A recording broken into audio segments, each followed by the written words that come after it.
Hello प्यारे दोस्तों, स्वागत है आपका इंटरव्यू क्लासेस में। बात करेंगे अपने क्लास 10th के मैथ्स बुक के सभी फॉर्मूलाज के बारे में। अपनी गणित किताब के जितने भी सूत्र हैं उन सभी के बारे में बात करेंगे अपने नए सेशन के अनुसार, जो अपने 2023-24 है, जिसमें कुछ चैप्टर्स है, कुछ एक्सरसाइज है जो हट चुकी है। उनके बाद जो अपना पोर्शन बचा हुआ है, जो अपने एग्ज़ाम में, बोर्ड एग्ज़ाम में आएगा, सभी एग्ज़ाम्स में पूछा जाएगा, तो उनके लिए जितने भी इम्पोर्टेंट फार्मूलाज हैं उन सभी के बारे में डिस्कस करेंगे।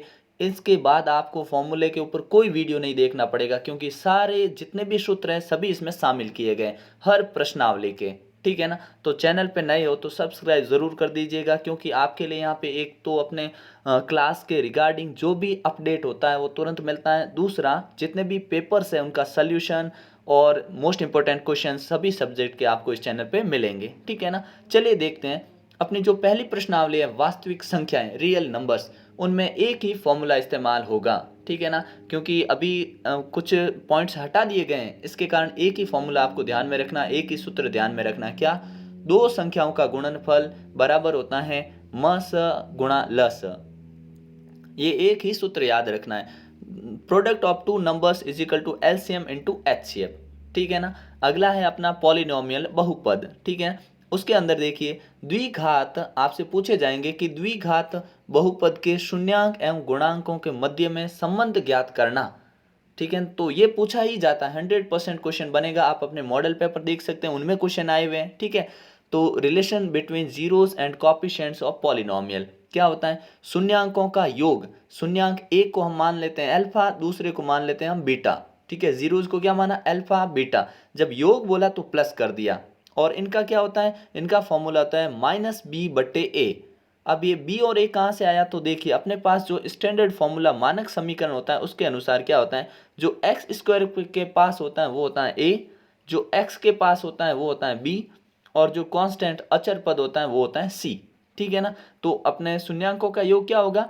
-b/a। ठीक है ना, याद रखिएगा। दूसरी बात इसमें होती है शून्यांकों का गुणनफल, यानी कि प्रोडक्ट ऑफ जीरोस। तो ये क्या होता है? ऊपर लिखते हैं हम कांस्टेंट टर्म यानी अचर पद, और नीचे आता है एक्स स्क्वायर का गुणांक।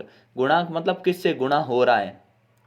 तो देखिए, एक्स स्क्वायर किससे गुणा हो रहा है? ए से हो रहा है, तो नीचे आ गया ए, और ऊपर रहता है अचर पद सी। ठीक है ना। तो अल्फा इंटू बीटा क्या हो गया? c/a। अच्छे से याद कर लीजिएगा। और हमसे एक सीधा सा सवाल ये भी पूछते हैं कि आप घात बताइए, यानी डिग्री बताइए किसी इक्वेशन की। जैसे दे दिया है 2x² माइनस 4x³ दे दी यहाँ पे, +4। अब इसमें पूछ ले कि इसकी घात क्या होगी या डिग्री क्या होगी, तो इसके ऊपर जो हाईएस्ट पावर है, घात है, वही होता है आंसर। ठीक है ना। तो इसका होगा 3। अगर यहाँ पे 4 होता तो 4। ठीक है ना। ये ध्यान रखिएगा। अगला देखिए, बहुपद ज्ञात करना। बहुत ही इंपॉर्टेंट फॉर्मूला है, बहुत इंपॉर्टेंट। ठीक है ना। बहुपद की घात ज्ञात करना, अधिकतम घात को हम लेते हैं। ठीक है। जैसे इसके अंदर क्या होगा, ये अपना आंसर 3 होगा इसमें उत्तर। ठीक है ना। ये हमने बात कर ली। अब देखिए, बहुपद ज्ञात करना है, फाइंड पॉलिनोमियल। आपको दे देंगे अल्फा प्लस बीटा, ये है √2।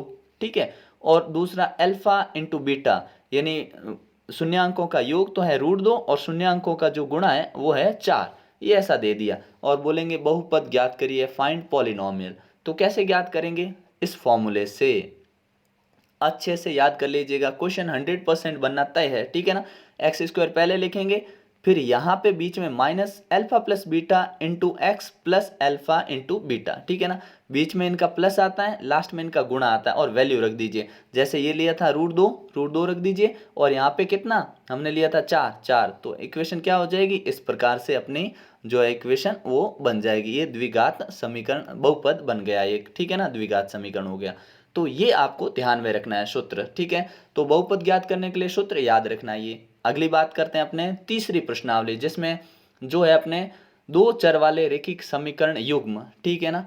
Pair of linear equations in two variables. इसमें ये स्टैंडर्ड फॉर्मूला है। ये क्या है? रैखिक समीकरण है जिसमें सबकी पावर 1 है, और दो चर है। चर दो कौन है? एक x है, एक y है। वेरिएबल 2 है, यहाँ दोनों की वैल्यू अलग अलग आएगी। ठीक है।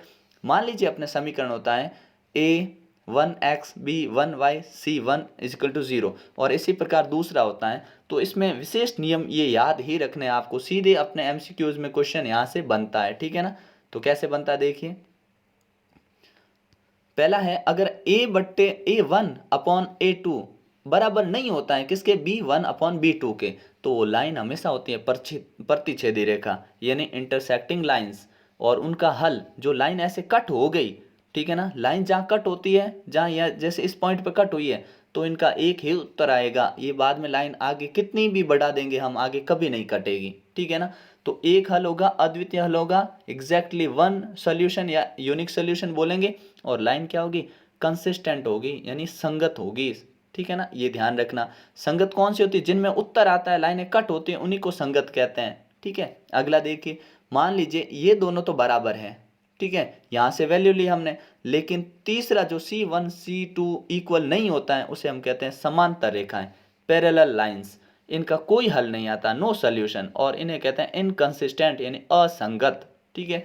जैसे ये दोनों लाइनें हैं, अब ये लाइनें कभी कट नहीं होगी, दोनों को कितना भी आगे पीछे बढ़ा दो कट नहीं होगी, ठीक है ना, इसे हम कहते हैं समांतर रेखाएं। तीसरी देखिए, तीसरी जब तीनों ही बराबर हो जाएं, ध्यान रखिएगा, उन्हें हम कहते हैं संपाती रेखाएं यानी कोइंसिडेंट लाइंस। इनके अनेक सॉल्यूशन, अनगिनत हल आएंगे, और इसे हम संगत कहेंगे। तो जिसमें उत्तर नहीं आता वो असंगत होता है, इनकंसिस्टेंट होता है, बाकी सारे कंसिस्टेंट, ठीक है ना।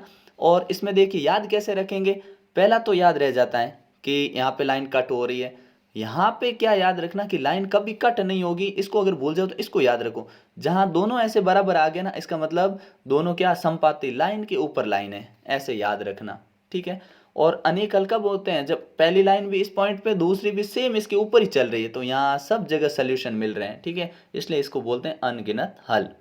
फिर अगला देखते हैं द्विघात समीकरण, मोस्ट इंपॉर्टेंट, यहाँ से फॉर्मूले पूछे जाते हैं सीधा सा, ठीक है ना। पहला तो कि द्विघात समीकरण का मानक रूप लिखिए, स्टैंडर्ड फॉर्मूला, ठीक है ना। क्या होता है, ax² + bx + c = 0। ये अपना मानक रूप है द्विघात यानी जो क्वाड्रेटिक इक्वेशन है उसका स्टैंडर्ड फॉर्मूला। फिर देखिए द्विघाती सूत्र यानी क्वाड्रेटिक फॉर्मूला, जिसको कहते हैं श्रीधराचार्य विधि भी है ये, ठीक है ना।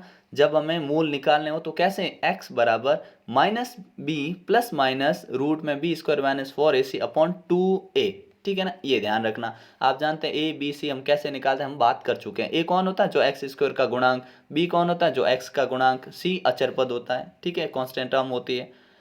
और इसके अंदर मूलों की प्रकृति निकालनी हो, नेचर ऑफ रूट्स निकालना हो, तो d = b² - 4ac, b² - 4ac से हम मूल निकालते हैं, ठीक है। अब मूल कैसे निकलते हैं वो देखिए, कि मान लीजिए अपना b² - 4ac है ना, वो जीरो से बड़ा आया, जीरो से मतलब जीरो इधर है, और जब हमने b² - 4ac इसमें वैल्यू पुट कराई, और अपना उत्तर मान लीजिए कितना आया, 2 आया या 1 आया या 10 आया, कुछ भी आया, तो जब भी जीरो से बड़ा आया तो मूल हमेशा वास्तविक होंगे, रियल होंगे, और रूट क्या होंगे, डिस्टिंक्ट होंगे, भिन्न होंगे, ठीक है, याद रखना।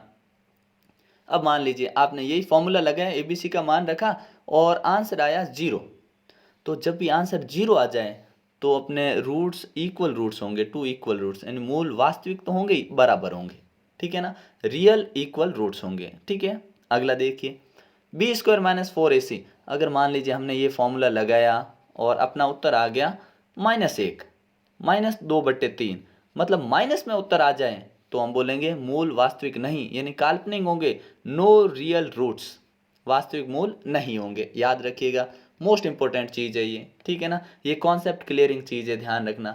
अगला आता है नेक्स्ट प्रश्नावली पे, जो है अपनी 5वीं, समांतर श्रेणियां, अर्थमेटिक प्रोग्रेशन, ठीक है। इसमें कैसे करना देखिए, जो अपने को दे रखा है nवा पद, nth टर्म निकालनी हो, तो सिंपल सा सूत्र है अपने पास, क्या, an बराबर a + n - 1d, ठीक है। आप एक बार टर्मिनोलॉजी समझ लीजिए, ठीक है ना, शब्द क्या होता है, पदों का योग Sn, जहां हमने Sn लिखा ना, इसका मतलब हमें सभी पदों का योग निकालना, जैसे हमने लिखा 1 3 5 7 और ऐसे करके लास्ट में 49, ऐसे कुछ नंबर लिख रखे हैं मान लीजिए, इन सभी का योग मतलब प्लस लगा दो सबके बीच में, इसमें जो भी आ रहे हैं बीच में सब में प्लस लगा दो, 49 तक सब में प्लस लगा दो, फिर जो उत्तर आएगा वो Sn से निकालते हैं। इसका फॉर्मूला ए जो होता है उसको कहते हैं फर्स्ट टर्म, ये तो सम ऑफ टर्म्स हो गया, फर्स्ट टर्म यानी पहला पद होता है उसे हम कहते हैं ए, प्रथम पद को। सार्व अंतर यानी कॉमन डिफरेंस होता है उसे हम कहते हैं डी।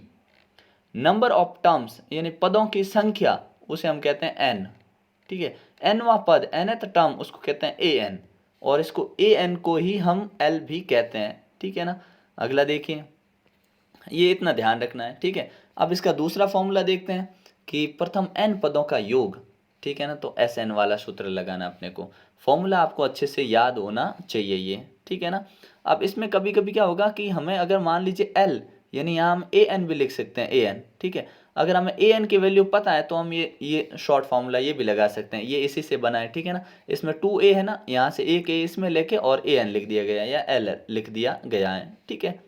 फिर देखिए ये बहुत इंपॉर्टेंट है, क्योंकि कभी कभी पूछते हैं अंत से एनवा टर्म निकालना, पद निकालना, nth term from the last term. मतलब एपी चल रही है अपने 2 4 6 8 ऐसे करके 80 तक गई एपी मान लीजिए, ठीक है। अपने को पूछे इधर से है ना आप 16th टर्म निकालिए, या बोल दिया जाए इधर से आप 9th टर्म निकालिए, नम्मा पद निकालिए।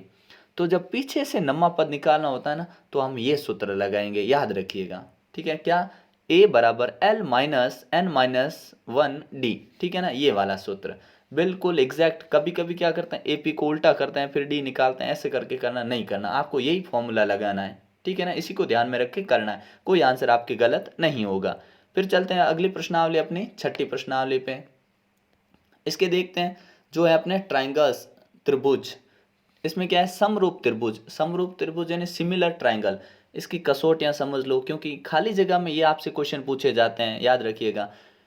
ऐसे त्रिभुज जिनके संगत कोण बराबर हो, संगत का मतलब जानते हैं, अगर ये त्रिभुज है ना तो संगत ये वाला ये सेम हो, ये वाला ये सेम हो। अगर ये वाला और ये वाला सेम हो तो भी दिक्कत नहीं है, इनके नाम अगर सेम हो तो भी चलेगा, ठीक है ना।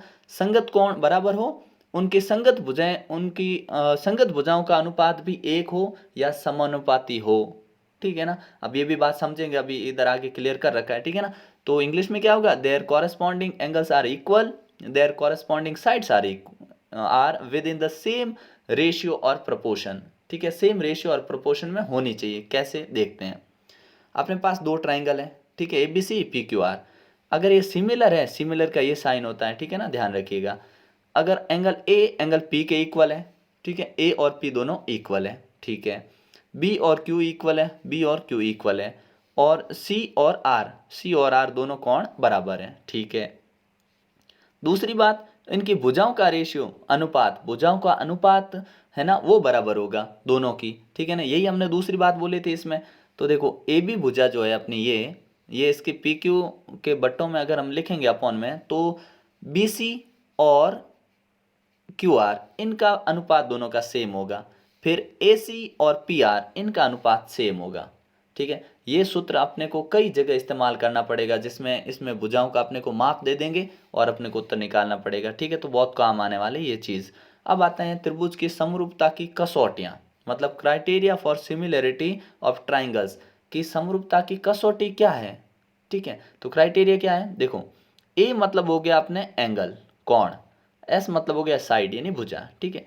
तो तीनों अगर कोण दे रखे हैं तो आप कह देंगे सिमिलर है। अगर दो कोण बराबर आ रहे हैं तो भी है, तीनों भुजाएं आ रही तो भी है, और अगर दो साइड, ये दो साइड और उनके बीच में एक कोण आ रहा है तो भी आप बोलेंगे वो सिमिलर है यानी समरूप है। लेकिन अगर हमको ये दे दें ए एस एस, तो ये अपना नियम नहीं है, एस एस ए ये भी अपना नियम नहीं है, इसका ध्यान रखिएगा। बाकी ये चार तरीके होते हैं, आपसे क्वेश्चन पूछ सकते हैं, तो इन चारों का ध्यान रखिएगा, ठीक है। अगला आते हैं नेक्स्ट प्रश्नावली अपनी 7वीं, निर्देशांक ज्यामिति में। निर्देशांक ज्यामिति में देखिए, मूल बिंदु के जो अपने बिंदु होते हैं, मूल बिंदु के निर्देशांक वो होते हैं 0,0, ठीक है। अब इसमें पहला होता है हमेशा x, दूसरा हमेशा होता है y, ठीक है। ओरिजिन पॉइंट हो गया 0 0, x और y। जो x होता है उसको हम कहते हैं भुज यानी एप्सी का, और जो y होता है उसको हम कहते हैं ऑर्डिनेट यानी कोटि, ठीक है, याद रखिएगा ये। अगला है दो बिंदुओं के बीच की दूरी। दो बिंदुओं के बीच की दूरी हमेशा कैसे निकलती है, एक ही सूत्र है, आपको याद रखना है बस, ठीक है, x1 माइनस x2। अब है ना अपनी बुक में दे रखा है x2 माइनस x1, तो इससे कोई फर्क नहीं पड़ता, ठीक है ना। x2 माइनस x1 ये लिखो तो भी कोई दिक्कत नहीं है, ठीक है ना। y2 माइनस y1 लिखो या y1 माइनस y2 लिखो, एक ही चीज़ है, ठीक है। तो ये फॉर्मूला हो गया, सूत्र हो गया। लेकिन मूल बिंदु से दूरी पूछे तो मूल बिंदु तो दो बिंदु इसमें 0 0 हो जाएंगे, तो आप वापस अपना यही फॉर्मूला बनेगा, ये सूत्र बनेगा, ठीक है। अब मान लीजिए अपना ये मूल बिंदु है, इसे एक पॉइंट ये 2,3 पे पड़ा है, तो इसके निर्देशांक अपने को बीच की दूरी पूछ ले तो हम x जहाँ है वहाँ 2 रख देंगे रूट में, और y जहाँ है वहाँ हम 3 रख देंगे। ऐसे करके इसका उत्तर निकाल सकते हैं, ठीक है ना। फिर विभाजन सूत्र आता है। विभाजन सूत्र सेक्शन फॉर्मूला याद रखना बड़ा ही आसान है और क्वेश्चन तो बनना तय है ही, ठीक है। x और y, x को अगर पॉइंट को निकालना है तो सिंपल सा सूत्र क्या, m1 m2 ऐसे लिखिए, नीचे भी m1 m2, ठीक है। बहुत बार गलती होती है यहाँ प्लस नहीं लगाते हैं, कभी कभी माइनस लगा देते हैं, नहीं, फिर m1 है ना वहाँ लिखिए x2 और जहाँ m2 है ना वहाँ लिखिए x1, ठीक है। ये अपना सूत्र होता है ये x निकालने का। और जब भी इसमें y निकालना हो तो y भी सेम तरीके से करना, क्या, यहाँ x2 यहाँ हो जाएगा y2 और यहाँ हो जाएगा y1 और इधर ये y के निर्देशांक निकल जाएंगे, ठीक है। तो ये हो गया अपना विभाजन सूत्र। फिर आते हैं मध्य बिंदु के निर्देशांक। तो मध्य बिंदु के निर्देशांक जब भी चाहिए तो x1 प्लस x2 बट्टे 2, y1 y2 बट्टे 2, ठीक है ना, जोड़ना है दोनों को और भाग लगाना 2 का, ठीक है। फिर आते हैं त्रिकोणमितीय परिचय में, ठीक है। बहुत ही इंपॉर्टेंट फॉर्मूलाज है, इनको अच्छे से याद रख लेना और टेबल आपको आनी चाहिए, बहुत ही आसान तरीके से आपको वीडियो वो भी मिल जाएगा प्लेलिस्ट में, ठीक है ना। अब देखिए अपने लाल बट्टा कक्का, हिंदी मीडियम के बच्चों के लिए लाल बट्टा कक्का और इंग्लिश मीडियम के लिए ये जो है पाकिस्तान भूखा प्यासा हिंदुस्तान हरा भरा, इस टाइप से याद कर सकते हैं। इसके और भी बहुत सारी ट्रिक हैं जो आपको अच्छे लगे, जैसे पंडित बद्री प्रसाद हर हर बोले, ऐसे भी याद कर सकते हैं, जो आपको अच्छे लगे वो आप याद कर सकते हैं, ठीक है। ऊपर आपको एक ही लाइन लिखनी, साइन कॉस टेन और नीचे कॉट सेक कोसेक। कॉट इधर से स्टार्ट करना है अपने को, ठीक है, कॉट सेक कोसेक, ठीक है। सेम इस पे भी लिख दिया, लेकिन अपने को एक ऊपर वाली याद होगी तो बाकी नीचे वाले अपने आप हो जाएगी, ठीक है ना। चलिए देखते हैं नेक्स्ट है अपने, इसी से है ना हम पूरे फॉर्मूले बना सकते हैं। जैसे देखिए अपने लिखा है साइन, तो साइन क्या हो गया, साइन के नीचे कॉस है ना तो 1/, कॉसेक, सॉरी कॉसेक है ना तो 1/, कॉसेक। अब कॉस है, कॉस के नीचे कौन है, सेक है ना, तो इसका फॉर्मूला हो गया कॉस बराबर 1/कॉसेक, ठीक है। फिर देखिए टेन है ना, टेन के नीचे कौन, कॉट है ना, तो टेन हो गया 1/कॉट, ठीक है। अब इसी नंबर को वापस उल्टा भी तो किया जा सकता है, ठीक है ना। तो मान लीजिए साइन है, साइन के नीचे कौन, सॉरी कॉसेक है, कॉसेक के नीचे कौन, साइन, तो कॉसेक हो गया इसका उल्टा, क्योंकि ऐसे आप वज्र गुणन या क्रॉस मल्टीप्लाई से भी इसको कर सकते हैं, ठीक है। तो कॉसेक हो गया 1/साइन और सेक हो गया 1/कॉस, कॉट हो गया 1/10, इस प्रकार से आप कर सकते हैं, ठीक है ना।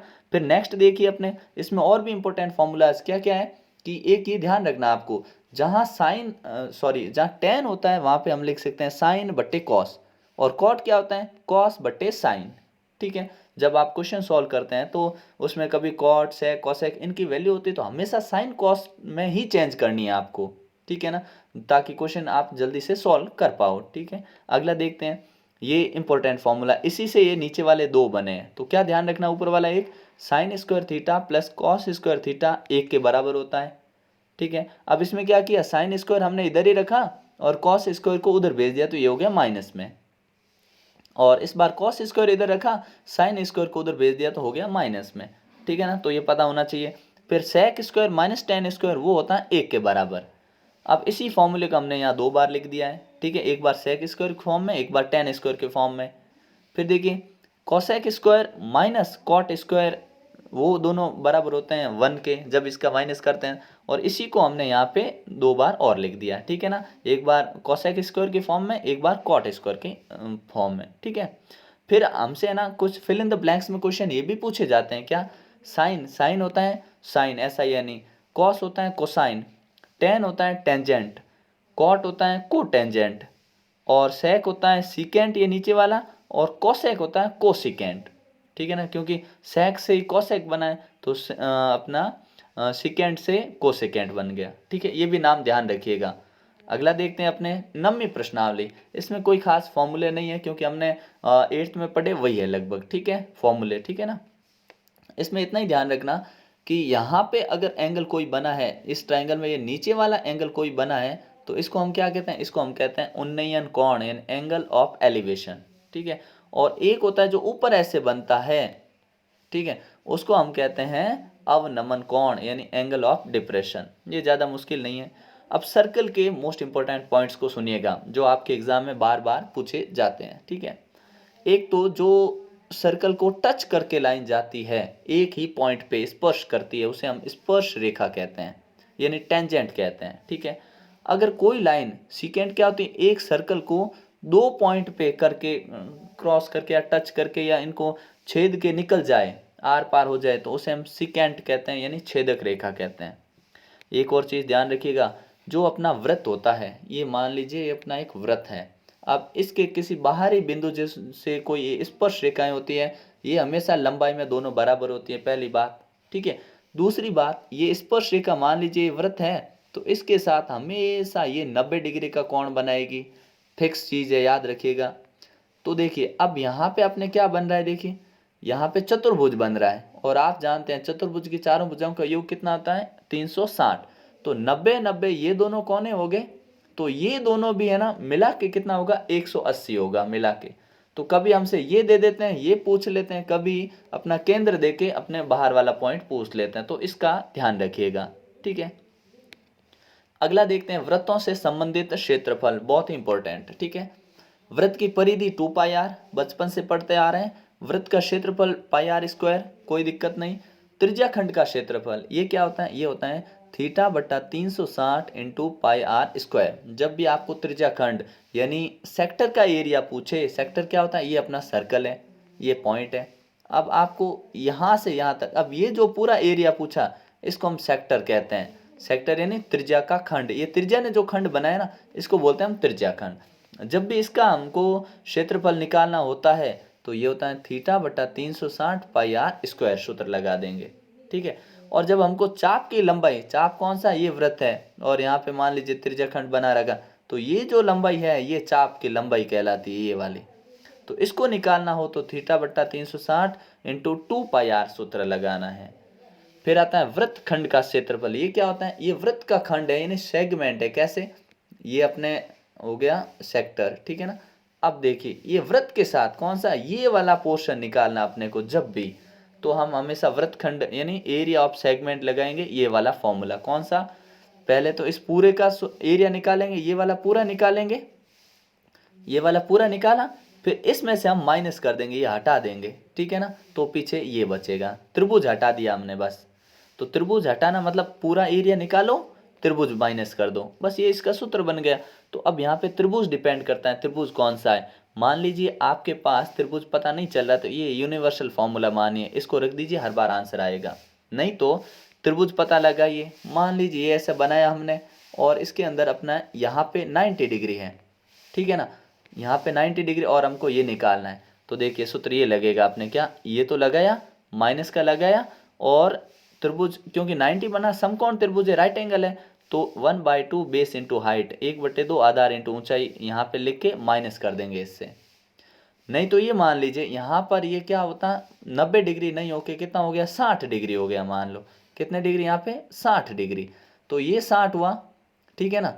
तो ये दोनों भुजाएं बराबर है, तो इधर बनने वाले ये भी 60 ये भी 60 हुए, तो इसको कहते हैं हम समबाहु त्रिभुज, ठीक है ना, यानी इक्विलैटरल ट्राइंगल। तो एरिया ऑफ इक्विलैटरल ट्राइंगल क्या होता है, √3/4 ए स्क्वायर, ठीक है। अब इसको निकाल के हम इस फॉर्मूले से माइनस कर देंगे, तो भी आंसर आ जाएगा, ठीक है ना, ये ध्यान रखिएगा। फिर आते हैं 12वीं प्रश्नावली पे, इसमें बहुत सारे फॉर्मूले और बहुत इंपॉर्टेंट है, ठीक है ना। मैंने सारे फॉर्मूले इसमें इंक्लूड किए ताकि आपका कोई भी कॉन्सेप्ट पीछे नहीं रहे, ठीक है। इनको अपने नोटबुक में अच्छे से लिख दीजिएगा। चलिए देखते हैं पृष्ठीय क्षेत्रफल और आयतन, ठीक है। इसमें कुछ टॉपिक हटाएं, जैसे ना किसी चीज़ को, जैसे पहले क्वेश्चन आते थे, ये क्यूबॉइड है या क्यूब है मान लीजिए, ठीक है ना, इसको आपने मेल्ट करके पिघला के एक है ना आपने सर्कल हेमिस्फीयर बना दिया या स्फेयर बना दिया, गोला बना दिया, तो आपसे पूछते हैं कि इनके इनके जो ट्रांसफॉर्मेशन किया है, इसका एरिया पूछ सकते हैं, इसका वॉल्यूम पूछ सकते हैं, ठीक है, वॉल्यूम तो सेम ही रहता है, एरिया पूछ सकते हैं। तो वो क्वेश्चन हटा दिए, मतलब एक चीज़ से दूसरी बनने वाली चीज़ें हटा दी गई है, ठीक है ना। तो उनके बाद में जो अपने लिए मोस्ट इंपॉर्टेंट क्वेश्चन फॉर्मूला वो देखिए, घनाभ का पृष्ठीय क्षेत्रफल यानी TSA, total surface area of cuboid, ये बहुत ही आसान है, 2 into L plus B into B plus B into H plus H into L, ठीक है ना। लंबाई इंटू ऊंचाई प्लस ऊंचाई इंटू चौड़ाई प्लस चौड़ाई इंटू लंबाई, ठीक है ना। मतलब सभी साइड को एक एक बार मल्टीप्लाई करना एक दूसरे के साथ और सबको जोड़ लेना, ठीक है ना। अगला देखिए, घनाभ का वक्र पृष्ठीय क्षेत्रफल यानी कर्व्ड सरफेस एरिया, ये क्या होता है, ये होता है 2h और ब्रैकेट में l प्लस बी, यानी ऊंचाई को 2 से गुणा करिए और लंबाई प्लस चौड़ाई करके उसको साथ में गुणा करा दीजिए आंसर से। और आयतन बड़ा आसान है, तीनों भुजाओं का गुणा कर लीजिए, ठीक है ना, l into B into H, ठीक है। फिर आते हैं अपने क्यूब पे, घन पे। तो घन के इंपॉर्टेंट फॉर्मूलाज देखिए, संपूर्ण पृष्ठीय क्षेत्रफल टी ऐसे चाहिए 6a², घन का वक्र पृष्ठीय क्षेत्रफल चाहिए 4a², ठीक है, और घनाभ का आयतन चाहिए a³, ठीक है ना, याद रख लीजिएगा। देखिए सी ऐसे यानी कर्व्ड सरफेस एरिया बोल सकते हैं, यानी एल ऐसे बोल सकते हैं लेटरल सरफेस एरिया, ठीक है ना, क्योंकि इसमें 4 साइड लेते हैं इसलिए 4a², क्योंकि साइड सारी सेम होती है, और इसमें 6 साइड लेते हैं इसलिए 6a² होता है, ठीक है। और आयतन क्योंकि भुजाएं 3 है तो तीनों का भुजाएं तीनों सेम है इसलिए a³ बोल दिया, क्योंकि क्यूबॉइड में तीनों अलग थी तो l into B into H करना पड़ता था, इसमें तो l भी a है और b भी a है और h भी है, तो a हो गया a³। अगला देखिए, लंब वृत्तीय बेलन यानी सिलेंडर का क्षेत्रफल। पहले देखिए संपूर्ण पृष्ठीय क्षेत्रफल, ठीक है ना, जिसमें total surface area 2πr bracket में r प्लस एच, ठीक है ना। और सी ऐसे बेलन का वक्र पृष्ठीय क्षेत्रफल, जिसमें ऊपर और नीचे वाली चीज शामिल नहीं करते हैं, 2πr(h) होता है वो। और फिर आता है बेलन का आयतन, ठीक है ना, बेलन का आयतन मतलब इसके अंदर कितना सामान आया हुआ है वो, तो वो कितना होगा अपने πr²h, ठीक है ना। चलिए फिर बात करते हैं कोण की, शंकु की। शंकु का संपूर्ण पृष्ठीय क्षेत्रफल होता है टी एस ए ऑफ कोण πr(r प्लस l), ठीक है। शंकु का वक्र पृष्ठीय क्षेत्रफल होता है πrl, और शंकु का आयतन होता है 1/3πr²h, ठीक है, याद रख लीजिएगा इसको, बड़ा ही सिंपल सा है, ठीक है ना। नेक्स्ट आता है अपने गोला यानी स्फेयर। स्फेयर में क्या करना, गोले का पृष्ठीय क्षेत्रफल और आयतन दो ही फॉर्मूले होते हैं, ठीक है, 4πr² और 3/4πr³, ठीक है ना, इन दोनों को याद रख लेना, वॉल्यूम और सरफेस एरिया। फिर आता है अर्धगोला, ठीक है ना, अब उसी गोले को हमने काट दिया है, तो देखो अर्धगोले का संपूर्ण पृष्ठीय क्षेत्रफल होगा 3πr², ठीक है ना, total surface area of hemisphere हो गया। फिर अर्धगोले का वक्र पृष्ठीय curved surface area of hemisphere 2πr²। अर्धगोले का आयतन होता है 2/3πr³, ठीक है ना, ध्यान रख लीजिएगा, बहुत इंपॉर्टेंट है। अगला आता है सांख्यिकी स्टैटिस्टिक्स, ठीक है। अब इसमें है ना माध्य निकालने के 3 फॉर्मूले अपने दे रखे हैं, तीनों आपको ध्यान होने चाहिए। पहला तो औसत माध्य जैसे निकालते हैं नॉर्मली, अपने को सिंपल सा क्वेश्चन दे रखा है तो सभी आंकड़ों का योग करके आंकड़ों की संख्या का भाग लगा दीजिए उसमें, sum of the terms upon number of terms. प्रत्यक्ष विधि जो अपने डायरेक्ट मेथड होता है प्रत्यक्ष विधि, उसमें क्या लिखते हैं, एक्स बार कैसे निकालते हैं summation of f i x i बट्टे समीशन ऑफ एफ आई, मतलब एफ आई एक्स आई का गुणा का योग पूरा करना, फिर एफ आई का भाग लगाओगे तो अपने प्रत्यक्ष विधि से माध्य निकल आएगा, मीन निकल आएगा। फिर एज्यूम्ड मेथड कल्पित माध्य, इसमें क्या होता है, फॉर्मूले में a plus summation of f I D I upon summation of f आई, ठीक है ना, ये ध्यान रखना। कल्पित माध्य के अंदर अपने जो डी आई है वो कैसे निकालते हैं हम, एक्स आई डी आई अगर निकालना तो एक्स आई माइनस ए, ठीक है ना, एज्यूम्ड मीन। और ये जो ए जो होता है कल्पित माध्य हमेशा एक्स आई में से लिया जाता है, ठीक है। और कौन सा लेते हैं, ए बीच वाले टर्म को, अगर 2 टर्म हो तो दोनों में से कोई भी आप उठा सकते हैं, ठीक है। फिर है स्टेप डेविएशन मेथड पग विचलन विधि, तो उसका ये फॉर्मूला है अपने क्या, a plus summation of f i u i बट्टे summation of f i into H, ठीक है। यू आई कैसे निकलेगा, जो हमने अभी डी निकाला था उसमें अगर हम एच का भाग लगा दें तो यू आई निकल आएगा, ठीक है ना। फिर अपने अगला है माध्य का, तो माध्य का देखिए, माध्य का होता है L plus N upon 2 minus C F upon F into H, ठीक है ना, याद रख लीजिएगा इसको। बहुलक का भी सिंपल सा सूत्र है, ये एज इट इज क्वेश्चन पूछे जाते हैं, फॉर्मूला रख के सीधा आंसर निकालना होता है इसमें, L plus F one minus F zero upon 2f1 minus F zero minus F two into H, ये दोनों फॉर्मूले। और ये बहुत इंपॉर्टेंट है, क्वेश्चन आपसे यहाँ से पूछा जाएगा, फिल इन द ब्लैंक्स में पूछे, एमसीक्यू में पूछे, कहीं भी पूछ सकते हैं, या फिर आपको बोल देंगे मोड 4 है 4 है और बोल देंगे मीडियन है वो 3 है, अब बताइए मीडियन कितना होगा, माध्य मीन अपना 3 है, तो कुछ नहीं, बस इस फॉर्मूले में वैल्यू रखिए, उत्तर निकाल दीजिए, ठीक है ना। तो 3 माध्य का बराबर बहुलक प्लस 2 माध्य, ठीक है ना। 3 median is equal to mode plus 2 mean. अगला और लास्ट अपनी है 14वीं प्रश्नावली, जिसमें है प्रायिकता।